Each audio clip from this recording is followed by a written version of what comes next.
விஜயுடைய வாகனத்திற்கு பின்பாக நின்று விஜய் பேசுவதை படம் பிடித்துக் கொண்டிருக்கக்கூடிய வேளையில் ஒருவர் ஓடி வந்து விரைவாக அனைவரும் வாருங்கள், அங்கு கூட்ட நெரிசலில் பல பேர் மாட்டியிருக்கிறார்கள், ஒருவர் இறந்து கூட விட்டார் என்று கத்துகிறார். அதன் பிறகாக நம்ம அங்கு செல்கிறோம். அங்கு சென்று பார்த்தால் ஆக்சுவலி பார்த்தீங்க அப்படின்னா கூட்ட நெரிசல்ல இதனாலதான் மக்கள் வந்து டெத் ஆகுறாங்க அப்படின்னு தெரிய வந்திருக்கு. அந்த ரீசன் நீங்களும் என்னன்னு தெரிஞ்சுக்கணும்னு நினைச்சீங்கன்னா இந்த சேனலை ஃபாலோ பண்ணுங்க. அப்பதான் உங்களுக்கு புது புது அப்டேட்ஸ் வந்து உங்களுக்கு தெரிஞ்சுக்கலாம்.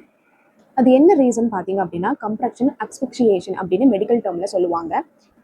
ஒரு பர்சன் கூட்டத்தில் இருக்கும்போது அந்த பர்சனை சுற்றி இருக்க மக்களை நெருக்குனாங்க அப்படின்னா, அவங்கள பிடிச்சி கம்ப்ரஸ் பண்ணுறாங்க அப்படி இருக்கும்போது அந்த பர்சனுக்கு செஸ்ட்லேயும் வயிற்றுலேருந்து அந்த ப்ரெஷர் போகுங்க.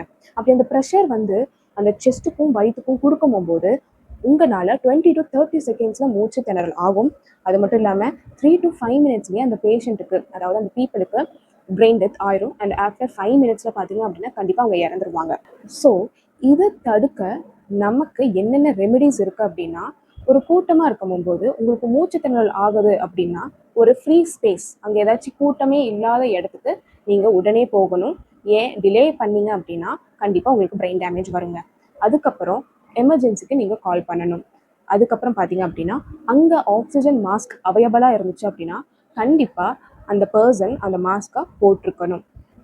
இப்போ அன்கான்ஷியஸ் சுயநிலைவே இல்லாமல் இருக்காங்க, ஆனால் மூச்சு விடுறாங்க, அந்த மாதிரி இருக்கக்கூடிய பர்சனுக்கு ரெக்கவரி பொசிஷனில் படுக்க வச்சா போதும், அட்லீஸ்ட் மூச்சு விடுற சிரமமாச்சு அவங்களுக்கு குறையும். அது மட்டும் இல்லைங்க, இப்போ ஒருத்தவங்க மூச்சும் விடலை, அன்கான்ஷியஸாக இருக்காங்க, அதாவது சுயநிலவு இல்லை, அப்போ கண்டிப்பாக அங்கே யாருக்காச்சும் தெரிஞ்ச சிபிஆர் இருந்துச்சு அப்படின்னா கண்டிப்பாக அந்த பர்சனுக்கு சிபிஆர் கொடுத்தே ஆகணுங்க. ஸோ இதெல்லாம் தான் ரெமெடிஸ்.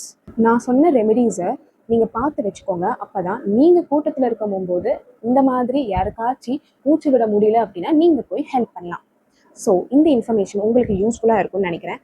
ஸோ நெக்ஸ்ட் வீடியோவில் பார்க்கலாம். அன்டில் பாய் பாய்.